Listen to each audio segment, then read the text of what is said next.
we did get the France squad announced overnight ahead of the World Cup. The big stories, Real Madrid midfielder Eduardo Camavinga left out of the squad, as was Paris Saint-Germain keeper Lucas Chevalier.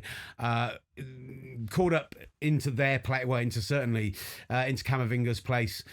We saw in midfield, some big changes in midfield, but Jean-Philippe Mateta making the team, preferred to Randall Cole Muani. We saw that Ligue 1's top goal scorer, Esteban Laporte, miss out again. I mean, yet to be capped for France.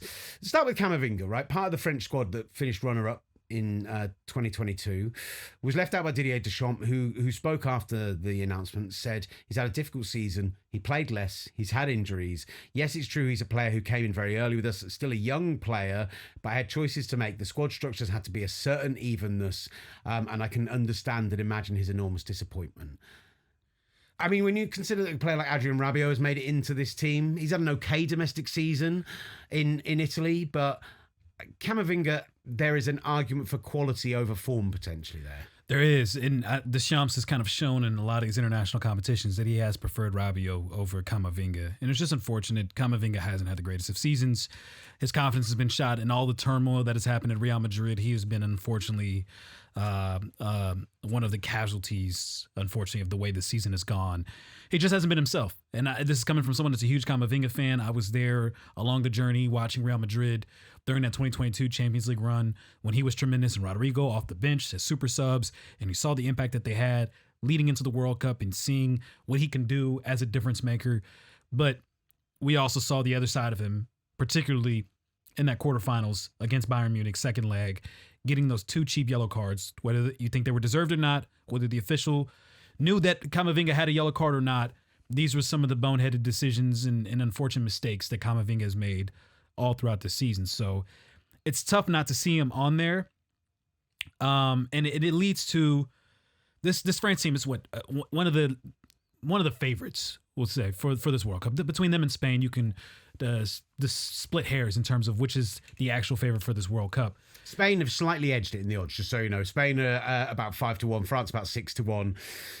Obviously, I'm looking at an odds checker from the UK, so England are in there in amongst that. No, but the odds are. I mean, anybody loves to take England's money, so money be green, as they once said on the wire. So if you want to do that, there's a reason why the Cowboys always have great odds too. So, but as stacked as this team is, particularly up top, of course, we talk about the Mbappe, Olise, Mateta, well deserving, Dembele, Doué. It's just rich with talent among the forwards.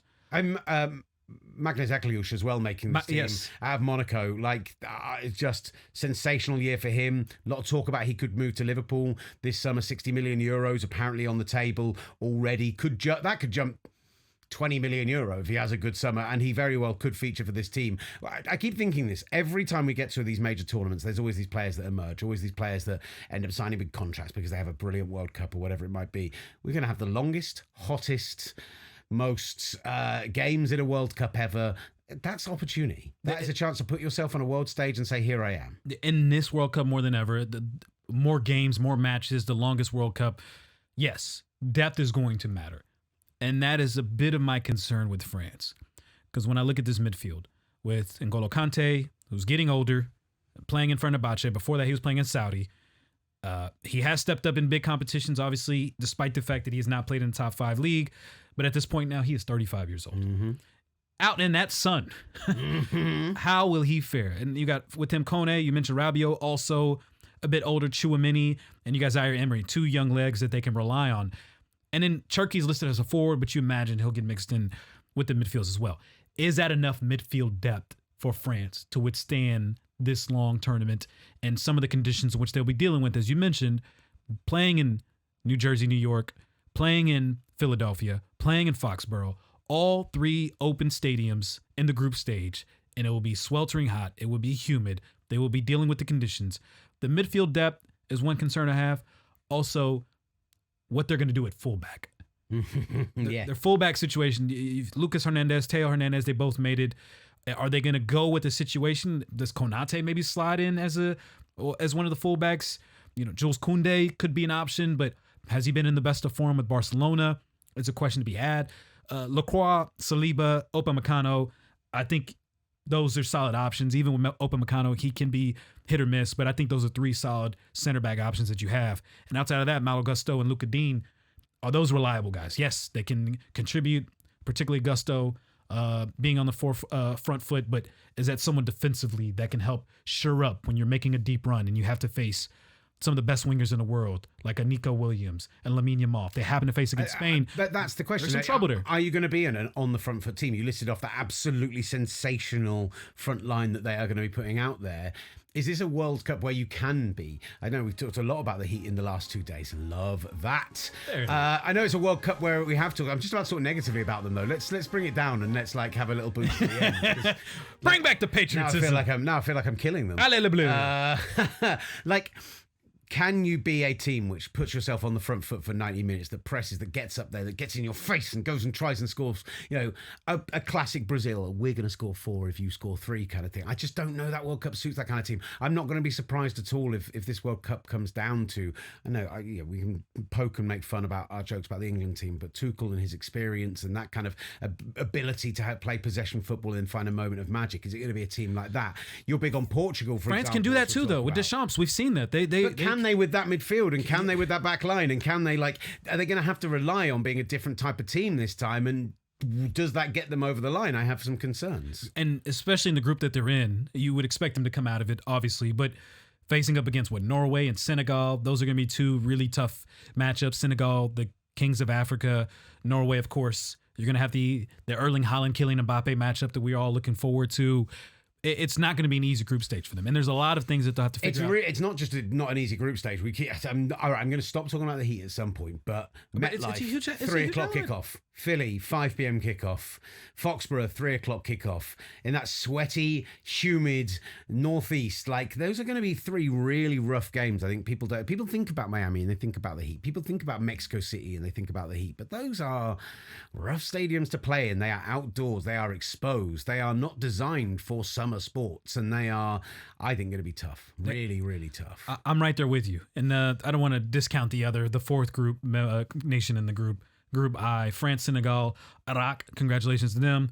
They made it through in the playoff, the FIFA Interconfederation playoff, and then Norway as well. So you'd expect those 3 teams, France, Senegal, Norway, more than likely going to make it out of this. But in order to provide the longevity that you need, finishing top of this group obviously gives you a more favorable pathway to the final. And that's something that France will be battling with these other 2 nations, again, with all due respect to Iraq. Let's talk a little bit about the strike options, though, because as much as that is an unbelievable front line, Jean-Philippe Mateta, he's coming out of Crystal Palace. He's had a good season. He's scored some important goals for them, particularly on the European stage. 100%. But I mentioned Esteban Laporte. He's a guy we've talked about this week around the French Player of the Year conversation. Leading Liga in goals. 20 goals this season, was not nominated for any awards by the French Players Union, has not made the World Cup squad, has not made Ligue 1's team of the season. Like, there are other guys, I think Florian Thauvin of Lens can probably feel a little bit hard done by.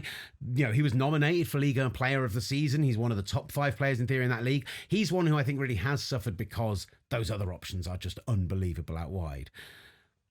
But there is a part of me that thinks, why has Laporte not got into this team over the course of the season? Why didn't he play in the last window? Why didn't he get those chances? What is it about Mateta that Deschamps, you think, likes so much more? Is it that he is a difference to a Dembele? Is it that he is a bit more of a classic hold-it-up striker, big-bodied guy? Like, is it the difference that makes that change? I think that's it. And Mateta's shown that he can lead a line as well. And this has been well-deserved for Mateta over the course of not just this season, obviously the last couple seasons. He's been well-deserving of getting some of these caps that he's received for France. But the other part is, as easy as it is to question why someone's not in it, who is he going to replace? Yeah, it's embarrassing. France is stacked. France is Dembele, Doué, Mateta, Mbappe, Barcola, Olise, Marcus Thuram, who we haven't even mentioned yet. Yeah. Like, some of these guys are not going to play. Yes, we want to talk about this depth, but it's too much depth. They could literally make 3 Just squads. play 6 forwards. Just play 6 forwards. You'll be fine. They might have to. Like, Turkey's going to have to play in the midfield. Even though they have him listed as a forward, he's going to have to be a creative midfielder to help add depth in the midfield. And then there's probably somebody else that's going to drop in the midfield as well because they're going to need more bodies in the midfield. So it's unfortunate. Esteban Laporte, well-deserving of playing in this World Cup for France or any other nation. It's just, unfortunately, France just has way too much quality and too much talent. And as we've seen, some of the Francophone players who typically could have been called up for a nation like France are going to their native countries of Cameroon, of other West African nations, just because they realize the reality they're not going to get called up for France because it's just too many great players.